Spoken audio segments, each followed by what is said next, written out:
Social media में या print media में या तो फिर टीवी चैनलों पे एक सीजनल मुद्दा होता है। सीजनल मुद्दा क्या होता है कि जैसे जैसे जब जब चुनाव आते हैं तो सबसे पहली बात तो ये निकलती कि ईवीएम से ही है या बैलेट पेपर से होना चाहिए। एक ये चर्चा जोर पकड़ती है और पिछले 2-3 चुनाव से हम देखते आ रहे हैं कि हर एक चुनाव के बाद में जो टीवी चैनल वाले इंटरव्यू करते हैं तो वहाँ पे लोग फरियाद करते कि हमारा नाम कट गए और बल्क में कटे। कोई बता रहा है कि हमारे यहाँ पूरी की पूरी सोसाइटी के नाम निकल गए, कोई बता रहा है कि हमारी पूरी फैमिली का नाम निकल गया, पिछले वक्त हमने वोट डाला था अभी हमारा नाम नहीं है। अभी दिल्ली में चुनाव है, 1 साल के अंदर अंदर गुजरात के अंदर लोकल बॉडी के चुनाव आएंगे। बड़ी सिटी के अंदर महानगर पालिका, छोटी सिटी में नगर पालिका, जिला पंचायत, तालुका पंचायत, ग्राम पंचायत के चुनाव आने वाले हैं। तो ये मुद्दा फिर से आएगा कि वोट कटेंगे, किसी का नाम वोटिंग लिस्ट से गायब हो गया, फर्जी वोट डाले गए, फर्जी वोटर्स के नाम डाले गए, ये सारी चीज़ आएगी। और कल ध्रुव राठी ने एक वीडियो किया, 45 लाख लोग अभी तक उसको देख चुके हैं। उसमें वो सारी चीज़ें बताई है कि जैसे बम्बई के अंदर एक फेमस फिल्म मेकर महिला कि जिसका नाम वोटिंग लिस्ट से कट गया, उन्होंने जाके इंक्वायरी की कि उनका नाम क्यों कटा, तो वहाँ पे बताया गया कि उनको मृत घोषित कर दिया गया था, कि इनकी डेथ हो चुकी है तो इनका नाम काट दिया गया था। ऐसे कई सारे मुद्दे चेन्नई के अंदर, बंगलुरु के अंदर, गुजरात के अंदर, महाराष्ट्र के अंदर, हर जगह पे ये फरियाद हमेशा से आती है कि हमारा नाम डिलीट हो गया। सारी चैनल आपको बताती है, कई चैनलें एलिगेशन भी करती है कि रूलिंग पार्टी जो है उसकी ये जो रिलेटेशन का जो खेल चलता है, वोटर्स के नाम कमी करने का जो खेल चलता है, उसमें रूलिंग पार्टी को फ़ायदा होता है और वो जीत जाती है। जब चुनाव का परिणाम आता है तो रिजल्ट के बाद में भी आंकड़े के साथ में मिला के बताया जाता है कि इतने वोट काटे गए, इतने वोटर लिस्ट में से इतने नाम काटे गए, उसके टोटल नंबर इतने थे और ये पार्टी इतने वोट से जीती। अब मामला यहाँ ये अब समझने वाली बात क्या है कि ये हो रहा है, ये तो हकीकत है, होता भी होगा, कई मरतबा ऐसा भी होगा कि सही नाम कटे होंगे। लेकिन ये सारी चीज़ें होने के बाद में अपने आप को जो लोग सेक्युलर चैनल मानते हैं, सेक्युलर पोर्टल जो है, एक्स ऑफिसर, जो ऑफिसर चुनाव आयोग से रिटायर हो चुके हैं या जो ऑफिसर क्लास 1 क्लास 2 जिन्होंने चुनाव आयोग के साथ में काम किया है, वो टीवी पे आकर उसके बाद में आपको ज्ञान देते हैं, ये गलत हो रहा है, ये गलत हो रहा है, प्रावधान ऐसा है लेकिन ये हुआ।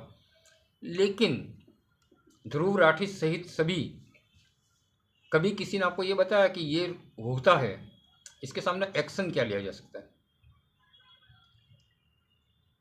23 साल मैंने सरकारी नौकरी की है, मैंने बैलेट पेपर से भी चुनाव प्रक्रिया जो होती थी उसमें हिस्सा लिया है एज ए गवर्नमेंट ऑफिशियल, और ईवीएम से भी चुनाव प्रक्रिया जो होती है उसका भी मैं हिस्सा रहा हूँ।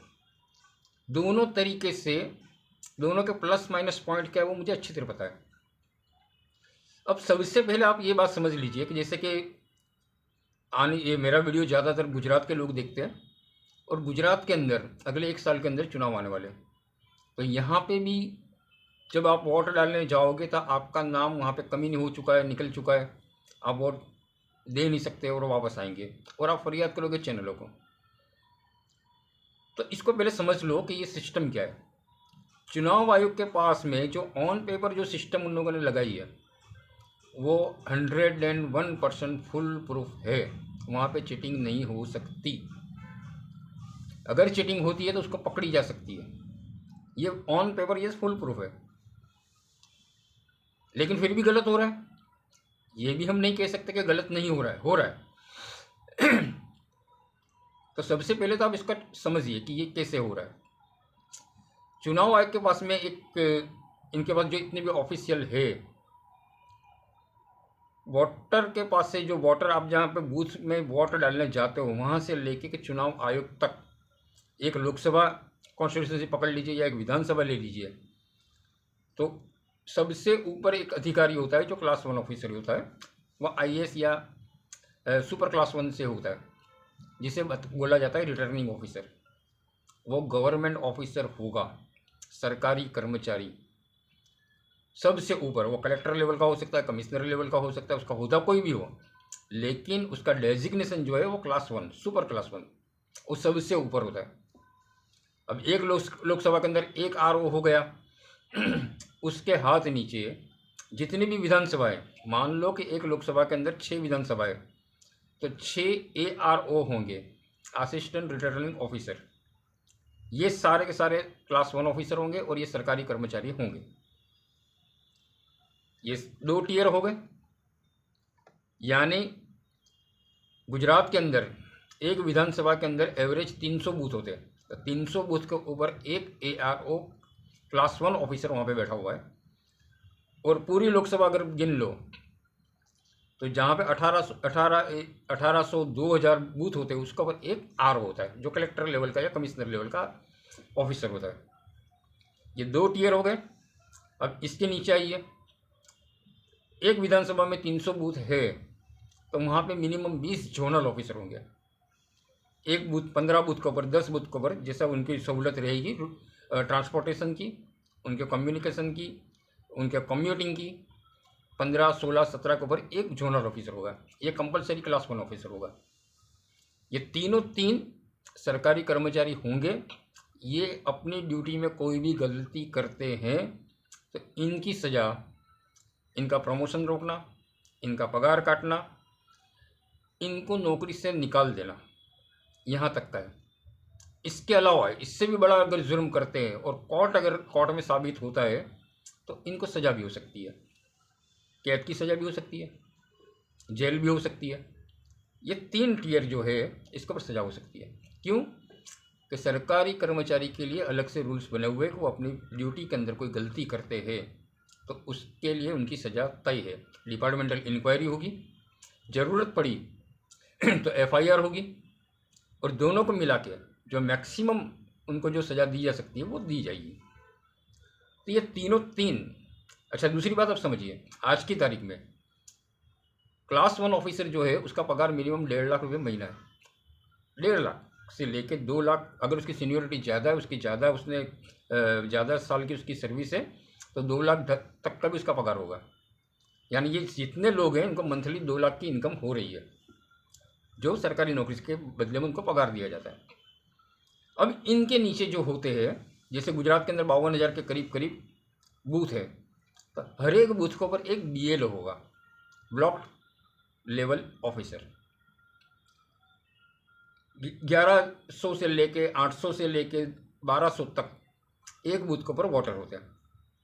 अब ये जो BLO होता है इसकी जिम्मेदारी होती है वोटर के साथ में कनेक्शन बनाना, घर घर जाके चेक करना कि वो सही जगह पे सही आदमी है, उसका नाम सही तरीके से वोटिंग लिस्ट में है, किसी का नाम हटाना है, किसी का नाम जोड़ना है, तो प्राइमरी रिपोर्ट और कंपलसरी रिपोर्ट सबसे पहले BLO का जाएगा। सारा खेल इसी जगह पे होता है। कैसे होता है? आपको याद हो तो पिछले 20-22 साल से गुजरात के अंदर क्लास 3 कर्मचारी कॉन्ट्रैक्ट बेस पे या फिक्स पगार पे, ज़्यादातर सरकारी कर्मचारी में क्लास 1, क्लास 2, क्लास 3 और क्लास 4 आते हैं। क्लास 4 कौन होता है? जो चपरासी के लेवल पे होते हैं, जो चौकीदार के लेवल पे होते हैं, वो क्लास 4। उसके ऊपर जो क्लार्क होते हैं, हेड क्लार्क होते हैं, सीनियर क्लार्क होते हैं, ये सारे सब आते हैं 3rd क्लास में। इसके ऊपर जो आते हैं वो क्लास 2, जो मामलतदार लेवल पे होते हैं, जो ट्रेजरी ऑफिसर होते हैं, कॉलेज के जो प्रोफेसर होते हैं, ये सब क्लास 2 होते हैं। टीचर होते हैं, प्रिंसिपल जो होते हैं वो क्लास 2। इसके ऊपर जो आते हैं वो क्लास 1, जो UPSC पास करके आए हुए हैं। GPSC जिसने पास की है उसको भी प्रमोशन क्लास 1 में होता है, लेकिन वो क्लास 1 है। जो UPSC पास करके आए वो सुपर क्लास 1 है। तो अब आरओ लेवल का आदमी, एआरओ और जोनल, ये 3 सरकारी कर्मचारी तो है। इनके ऊपर सारी जोगवाई लागू होगी जो सरकारी कर्मचारी पर लागू होती है कि अगर कोई गलती करेगा तो डिपार्टमेंटल इंक्वायरी होगी, जरूरत पड़ेगी तो एफआईआर होगी। लेकिन क्लास 3 के अंदर जब गवर्नमेंट फिक्स पगार वालों को रखेगी, कॉन्ट्रैक्ट बेस वालों को रखेगी, तो वो सरकारी कर्मचारी नहीं माने जाते। ये क्लियर? क्लास 4 भी कॉन्ट्रैक्ट बेस पे होते हैं ज़्यादातर। जितने सफाई कामदार आप देख लीजिए, गुजरात के अंदर जो सफाई कामदार है, चाहे वो म्यूनसिपालिटी में हो, महानगर पालिका में हो, नगर पालिका में हो, ग्राम पंचायत में हो, हर जगह पे जो सफाई कामदार जो है वो तो हमेशा के लिए ना, जब तक गुजरात राज्य है, सरकार है, सफाई तो करनी पड़ेगी। जब तक अहमदाबाद सिटी है, जब तक सूरत सिटी है, सफाई तो करनी पड़ेगी। तो वहाँ पे आप फिक्स पगार के लोगों को क्यों रख रहे हो? हमेशा के लिए उनको रखो। जैसे सरकारी कर्मचारी को आप रखते हो, इसी तरह उनको सरकारी कर्मचारी का दर्जा दो, क्योंकि उनको तो रोज करनी है ना। नहीं, लेकिन वहाँ पे उनको कर दिया गया फिक्स, जिससे क्या हो, पगार बिल कम हो, उनको कम पगार दिया जाए, उनको पेंशन नहीं दिया जाए, उनको छुट्टी नहीं मिले, उनकी जो आमदनी हो कम होगी, कम पगार के अंदर काम करो। यही चीज़ चल रही है क्लास 3 में। अब चुनाव आयोग की मजबूरी क्या है? तो चुनाव आयोग सरकार से सारा लिस्ट मंगाता है, उनके जितने कर्मचारी, उनके नाम डाले जाते हैं। 52,000 बूथ के ऊपर बीएलओ में टीचर होते हैं, तलाटी होते हैं, पटवारी जो बोलते हैं, तलाटी होते हैं, टीचर होते हैं, आंगनवाड़ी वर्कर होती है। आंगनवाड़ी वर्कर सरकारी कर्मचारी नहीं है, लेकिन उसको भी रख दिया गया। क्यों? है ही नहीं तुम्हारे पास, मैन पावर ही नहीं है। सरकारी कर्मचारी जब आपके पास नहीं है तो आप आंगनवाड़ी वर्कर से को भी बीएलओ बना देते हो, आप शिक्षक को भी बना देते हो, टीचर को भी बना देते हो, आप तलाटी को भी बना देते हो, फिक्स पगार में जो काम कर रहा है, कॉन्ट्रैक्ट पे काम कर रहा है, उसको भी आप बना देते हो। अब होता क्या है कि किसी का नाम डिलीट करना है तो प्राइमरी और कंपलसरी रिपोर्ट बीएलओ को करना है, क्योंकि वो फील्ड ऑफिसर है। वो 1200 वोटर्स जो है उनके घर जाके चेक करेगा कि यहाँ पे ये आदमी रह रहा है या नहीं रह रहा है, ये हकीकत में है। वेरीफाई करने के बाद में अगर वहाँ आदमी नहीं मिल रहा है तो वो नाम डिलीट करने के लिए वो ओके करेगा। उसके ऊपर सिग्नेचर होगी जोनल ऑफिसर की, उसके ऊपर सिग्नेचर होगी एआरओ की, और फाइनल डिसीजन लिया जाएगा आरओ द्वारा। अब आरओ चेक करने के लिए नहीं आएगा, एआरओ नहीं आएगा, जोनल नहीं आएगा, आना है उसी को। अगर जैसे कि ध्रुव राठी ने अपने वीडियो के अंदर पूरी मैटर बताई कि इतनी जगह पे ऐसे ऐसे धांधली हुई, इतने सारे उसने रिपोर्ट दिखाए कि वायर ने लिखा है, न्यूज़ लॉन्ड्री ने लिखा है, लोगों के क्लिपिंग्स दिखाए कि वहाँ पे पूरी के पूरे नाम उनके निकल गए।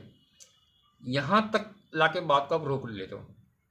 सारी चैनलें, सारे पोर्टल यहाँ तक बात लाके रोक लेते हैं कि ये इससे हो रहा है और इसकी वजह से भाजपा जीत रही है।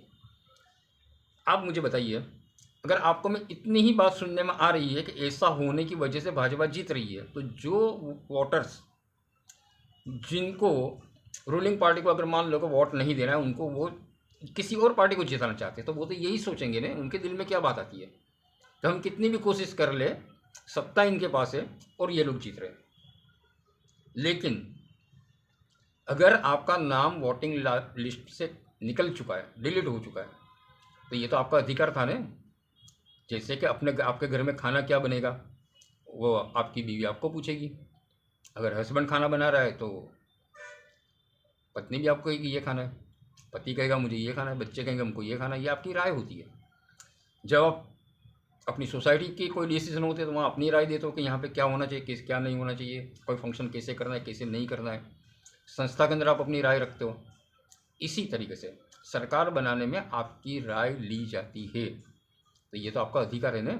आपको हमेशा क्या बताया गया है? आपका कीमती और पवित्र मत हमें दीजिए। आपको ये नहीं बताया जाए कि आपका अधिकार है। आप अपने अधिकार का इस्तेमाल करोगे तब जाके सरकार बनेगी। कौन सी सरकार बनेगी, उसमें आपकी राय होनी चाहिए। सरकार जब बनती है ना, तो सरकार बनने के अंदर अब ये मान लिया जाता है कि अगर 65% वोटिंग, जैसे कि पिछली लोकसभा में हुआ, 35% लोग वोट डालने के लिए नहीं गए, तो इसका मतलब क्या हुआ कि 35% लोगों को, जो उम्मीदवार उनके सामने थे, उसमें तो कोई भी आ जाए, उनको कोई ऑब्जेक्शन नहीं था, इसलिए वो वोट डालने नहीं गए। जिन जिनको ऑब्जेक्शन था कि ये आना चाहिए वो आना चाहिए, अपनी अपनी राय दी, उसका जो नतीजा आया तो वो सरकार आपके सामने है। लेकिन अगर आपका ये अधिकार है, इसे यूज़ करने में कोई आपको रोक रहा है, आपका नाम काट रहा है, तो आप चैनल पे जाके चिल्ला के बैठ जाओगे। आपने किसी रिपोर्टर को बता दिया, आपने वीडियो बना के डाल दिया, तो उससे हल क्या निकला? किसी और जगह पे फिर से डिलीट होगा, तो ये तो नहीं है ना। तो आपको करना क्या होगा, इसके लिए आप पुलिस फरियाद करें। FIR होनी चाहिए कि मेरा नाम था, मुझे पूछे बगैर ये नाम मेरा डिलीट हो गया। वहाँ पे पूरा प्रोसेस है। एक चीज़ ये भी निकल के सामने आई कि एक वोटिंग लिस्ट बन के तैयार हो गया, उसके सामने कोई भी ऑब्जेक्शन ले सकता है। तो भाजपा के जो कार्यकर्ता वो ऑब्जेक्शन ले रहे और बल्क में ले रहे कि 4000 नाम गलत है। तो एक बात आप समझिए, वोटिंग लिस्ट के अंदर सारे लोग हैं, तो किसी के सामने ऑब्जेक्शन लेने का किसी को भी राइट है कि ये नाम गलत है। वो भाजपा का कार्यकर्ता है वो बात अलग है, तो कांग्रेस के भी तो कार्यकर्ता है। ये सारी चीज़ें किसको देखनी चाहिए? अगर जिस पार्टी को लगता है कि हमको नुकसान हो रहा है, हमारे वोटर काटे जा रहे हैं, तो आप वो चुनाव से पहले उसको क्यों फॉलो नहीं करते, क्यों देखते नहीं हो, आप खुद केयर क्यों नहीं करते हो? कई सारी पार्टियां ऐसी है कि जब तक उसका उम्मीदवार तय नहीं होता वो मैदान में दिखती ही नहीं है, उनका कोई आदमी नहीं होता है। फिर जो उम्मीदवार है वो खुद ही, जैसे गुजरात में होता है, उम्मीदवार खुद ही घूमेगा अपने कार्यकर्ताओं को लेकर, बाकी की पार्टी के लोग गायब है। उसके बाद में आप फरियाद करोगे, तो ये पार्टी का अंदरूनी मामला है। लेकिन अगर आपका नाम वोटिंग लिस्ट से डिलीट होता है तो आपको तो आवाज़ उठानी पड़ेगी। आप चुपचाप बैठ जाओगे कैमरे के सामने बोल के, वीडियो बना के, तो वो तो नहीं चलेगा। ये बात आपको कोई नहीं बता रहा है। आपको FIR करनी पड़ेगी। FIR किसके सामने करनी है? 4 पार्टी बनेगी, BLO बनेगा, सेकंड नंबर पे जोनल ऑफिसर बनेगा, थर्ड नंबर पे ARO बनेगा और 4 नंबर पे RO बनेगा। चारों के सामने FIR करिए। अगर पुलिस FIR नहीं ले रही है तो कोर्ट खुली है, कोर्ट में जाकर बताइए कि मेरा नाम इन लोगों ने काटा है और मेरा जो अधिकार था उसको इससे वंचित किया गया है और ये सरकार बन रही, इसमें मेरी राय नहीं है, मैं देना चाहता था लेकिन ऐसा हुआ है। तो यहाँ पे मामला कहाँ आएगा? जैसे कि ध्रुव राठी ने नाम लिया कि मुंबई की एक फिल्म डॉक्यूमेंट्री बनाने वाली महिला के साथ में ऐसा हुआ कि उनका नाम डेड बता के उनको वोटिंग लिस्ट से निकाल दिया गया। तो टीवी के सामने बोल के, चैनलों के सामने बोल के, मीडिया में बोल के आप चले गए, तो उससे तो कोई मतलब नहीं है। आप तो एक तो जागरूक महिला थी, उम्मीद है कि उन्होंने शायद पीछे से कोई एक्शन लिया भी होगा।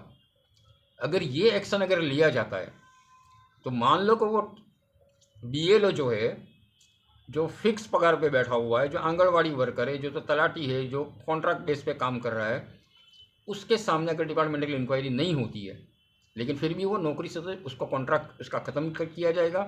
अगर वो फिक्स पगार से तो उसको टर्मिनेट किया जाएगा और जोनल ऑफिसर RO और ARO के सामने एक्शन लिया जाएगा। ये कानून है, लेकिन ये आपको कोई बता नहीं रहा है। अभी भी वक्त है। गुजरात में जब, अभी दिल्ली के अंदर जब ये चल रहा है, दिल्ली के अंदर जनवरी के अंदर फाइनल लिस्ट बाहर आ गई, उसके बाद भी प्रावधान है कि आप अपना नाम चेक करिए। अगर आपका नाम नहीं है तो चुनाव के 6-7 दिन पहले तक आप अपना नाम फिर से उसमें दाखिल करवा सकते हो और RO के पास वो राइट है कि आपका नाम फिर से उसमें डाल दिया जाए। लेकिन बार बार ये फरियाद जो आती है कि हमारा नाम डिलीट हो गए, इतने नाम डिलीट हो गए, इसी वजह से ये पार्टी जीती और ये पार्टी जीतते जीतते रह गई, ये हार गई। तो इसके लिए जो होना चाहिए, जो लोगों में जागरूकता फैलानी चाहिए, वो ये है कि आपको एक्शन लेना पड़ेगा। अगर आपकी जेब कट जाती है तो आप पुलिस फरियाद करते हो, आपका पैसा बैंक में से निकल के चला जाता है फर्जी तरीके से, स्कैम हो जाता था, आप पुलिस के पास जाते हो। तो अगर आपका वोटर लिस्ट में से आपका नाम कट रहा है और उसके बाद में आप घर पे बैठ जाते हो, तो ये तो कोई मतलब ही नहीं है ना। आपको बोलना पड़ेगा और आपको तो बोलना ही पड़ेगा, लेकिन इसके साथ साथ जितने भी राजकीय पक्ष है उनको अपने संगठन में ऐसे लोगों को तैयार करना पड़ेगा जो एक एक बूथ के ऊपर सबसे पहले ये वेरीफाई करे कि किसका नाम कटा है, किसका नहीं कटा है। उनको लीगल एड्स दे, कि उनको वकील भी दे, उनके लिए डोड़े भी, उनके पास केस करवाए। और जहाँ तक बात रही कि अगर फर्जीवाड़े से सरकार बन रही है, फर्जीवाड़े से अगर कोई जीत रहा है, तो ये फर्जीवाड़े के लिए जिम्मेदार सिर्फ रूलिंग पार्टी या कोई एक पार्टी या कोई एक राजकीय पक्ष नहीं है, हम सभी है।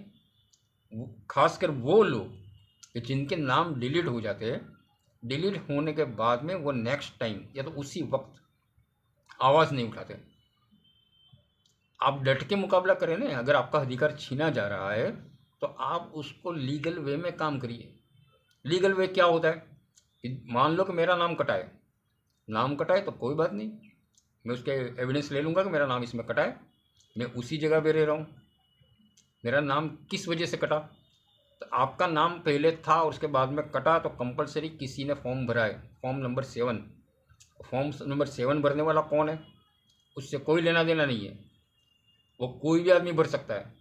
वो भाजपा से जुड़ा भी भर सकता है, कांग्रेस से जुड़ा हुआ आदमी भी भर सकता है, आम आदमी पार्टी से जुड़ा भी भर सकता है। राइट दिया हुआ है, पूरी वोटिंग लिस्ट को चैलेंज करने का किसी को भी राइट है, उससे आपकी कोई दुश्मनी नहीं है। सवाल ये आता है कि वो फॉर्म को वेरीफाई किसने किया। वो वेरीफाई करने में सबसे पहले सिग्नेचर आएगी बीएलओ की। वो बीएलओ को सबसे पहले जवाब देना पड़ेगा कि आपका नाम उसने क्यों काटा। सामने वाले तो क्लेम कर देगा वहाँ पे नहीं रहे हो, आप तो मर चुके हो, तो वेरीफाई तो उसको करना था। तो अब वेरीफाई करने वाला आदमी अगर वेरीफाई कर देता है तो उसको बाकी जोनल ऑफिसर को उसको मान के चलना है, एआरओ को उसको मान के चलना है, आरओ को उसको मान के चलना है। लेकिन एक आदमी तो यहाँ पे फंस रहा है, कम से कम मिनिमम। अगर वो बीएलओ गलत साबित हुआ तो उसके सामने एक्शन लिए जाएंगे। अगर उसके सामने एक्शन लिए जाते हैं तो बाकी के जो बीएलओ जो रियल में सरकारी कर्मचारी है वो लोग नेक्स्ट टाइम कुछ भी गलत करने से डरेंगे। वो वेरीफाई पहले करेंगे कि हकीकत में ऐसा है, अगर है तो नाम काटेंगे, नहीं तो नहीं काटेंगे। यह बात यहाँ पे नहीं रुकेगी। जोनल ऑफिसर को भी नोटिस मिलेगा, आरओ को भी नोटिस मिलेगा और एआरओ को भी नोटिस मिलेगा। डिपार्टमेंटल इंक्वायरी तो सबकी होगी, सबकी इंक्वायरी होगी, सबको कोर्ट में जवाब देना पड़ेगा कि बीएलओ ने फील्ड ऑफिसर ने वेरीफाई किया था, हमने उसकी बात मान ली थी, हमने काटा था। नेक्स्ट टाइम हम ऐसा नहीं करेंगे, हम नेक्स्ट टाइम रीवेरीफाई करेंगे, किसी और बीएलओ को भेज के उसको पर रीचेक करेंगे कि ये वास्तव में सही बता रहा है या गलत बता रहा है। तो सबको कुछ ना कुछ असर होगी। और जब ये असर होना शुरू होगा तो आप मुझे बताइए कि जिसको महीने के 2 लाख का पगार मिल रहा है वो अपनी नौकरी जोखिम में रखेगा? उसको क्या लेना देना कौन जीत रहा है कौन हार रहा है? क्या वो जो बीएलओ है, बीएलओ के अंदर जो कोई फिक्स पगार वाला है तो उसको तो पैसे की ज़रूरत है, तभी तो वो फिक्स पगार में नौकरी कर रहा है। कम पगार में उसकी नौकरी चली जा रही है तो वो क्या गलत काम करेगा? आंगनवाड़ी वर्कर की आंगनवाड़ी का काम चला जाएगा। जब फरियाद होगी और आप दोषी पाए जाओगे तो आप जो काम करो उसमें तो उनको हटाया जाएगा, तो मिनिमम है। चुनाव आयोग खुद बोलेगा उनको हटाओ। आपने देखा होगा चुनाव आयोग चालू चुनाव के अंदर कई लोगों का तबादला कर देता है, कई लोगों को आरओ में से भी हटा देता है। ऐसे भी किससे बने? तो मेरा कहने का मतलब ये है कि जो सिस्टम बना हुआ है वो फुल प्रूफ है। गलत कौन कर रहा है कि सिस्टम में बैठे हुए लोग कर रहे हैं। तो सिस्टम में बैठे हुए लोग अगर गलत कर रहे हैं तो आपके पास अधिकार उनको रोकने का। आप रोक नहीं रहे हो, लेकिन आप वीडियो बना के बता रहे हो कि देखो गलत हो रहा है और इस वजह से भाजपा जीत रही है या तो इस वजह से वो पार्टी जीत रही है।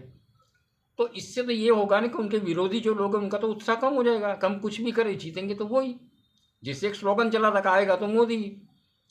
मतलब में ये निरुत्साह करने वाली चीज़ है। लोकशाही में किसी को निरुत्साह नहीं किया जाता। 99 वोट एक पार्टी को मिल रही है, फिर भी एक वोट नेगेटिव डालने का, उसको नहीं देने का राइट है। और लोकशाही उसी को कहते हैं कि आपने जो राय रखी उसको माने या ना माने, लेकिन आपकी राय रखने की आपका अधिकार है, वो आपका अधिकार छीना जा रहा है। तो मेरी आप सबसे यही रिक्वेस्ट है, अभी दिल्ली में चुनाव है, अभी भी आपके पास वक्त है। अगर आपका नाम कटा है आप देख लीजिए, फिर से वहाँ पे जाकर अपना नाम अप्लाई कीजिए, आपका नाम वहाँ पे आ जाएगा। गुजरात के अंदर 1 साल के अंदर चुनाव आने वाले हैं, अपना नाम फिर से चेक कीजिए। फाइनल वोटर लिस्ट जब निकलती है उसके बाद भी 1.5 महीने का टाइम रहता है आपको ऑब्जेक्शन लेने का, किसी के नाम के सामने आपका नाम ऐड करने का, उसके बाद भी राइट रहता है। फाइनल वोटर लिस्ट आने के बाद भी कोई का नाम रह गया है तो उसको फिर से ऐड कर सकते हैं। आपको याद होगा जो खास करके चुनाव से जुड़े हुए लोग हैं उनको पता होगा कि छेल्ले 4-5 पेज की पुरवणी, गुजराती में यहाँ जो बताते हैं वो पुरवणी मतदार यादी, गुजराती में ये बताते हैं बराबर। और गुजरात के बाहर उसको सप्लीमेंट्री वोटर रोल बताया जाता है, वोटर लिस्ट सप्लीमेंट्री। ये पीछे से जो ऐड कर दिए गए वो, क्योंकि उनकी एप्लीकेशन आई। फाइनल वोटर लिस्ट के बाद में किसी का नाम डिलीट नहीं होता है, लेकिन ऐड किया जा सकता है। उसका ड्राफ्ट जो पहले तैयार होता है वो ड्राफ्ट तैयार करने के बाद में पब्लिश किया जाता है कि इसके सामने आपको ऑब्जेक्शन है तो ऑब्जेक्शन लेने वाले लोग ऑब्जेक्शन लेते हैं, जिसमें भाजपा के भी कार्यकर्ता हो सकते हैं, कांग्रेस के भी हो सकते हैं, जो 4,000 5,000 लोगों के सामने भी ऑब्जेक्शन ले सकते हैं। उसको वेरीफाई किए बगैर BLO उसको डिलीट भी कर सकता है। और फाइनल वोटर लिस्ट आ गई। अब यहाँ पे किसी का नाम कटेगा नहीं, लेकिन अब यहाँ पे किसी का नाम रह गया तो ऐड हो सकता है, वो भी चुनाव के 7-8 दिन पहले तक, उसके बाद नहीं। वो एक RO अपनी सहूलत के हिसाब से एक डेट वहाँ पे डेडलाइन फिक्स कर देते हैं, इसके बाद में किसी का नाम ऐड नहीं होगा। तो कुल मिला के मैं आपको ये कहना चाहता हूँ कि सिस्टम सही है, सिस्टम में कोई गलती नहीं है। कभी मौका मिला तो मैं आपको साथ ये भी बात करूँगा कि EVM की माइनस पॉइंट क्या है और बैलेट पेपर के माइनस पॉइंट क्या है। देश के मौजूदा हालात के अंदर मेरे हिसाब से तो अभी तो EVM ही सबसे बेस्ट है। जब जहाँ तक बैलेट कमियाँ तो उसी में भी है, बैलेट पेपर से करते तो उसमें ज़्यादा कमियाँ हैं और EVM से करते हैं उसमें कम कमियाँ हैं। तो कम कमी वाली जो सिस्टम हैगी EVM वाली, वो अभी जो चल रही है वो सही है। अगर हमको इससे भी बेहतर कोई ऑप्शन मिल जाता है तब हम EVM को भी रिप्लेस कर सकते हैं। आज का वीडियो यहीं तक का, आप अपनी राय जरूर दीजिए।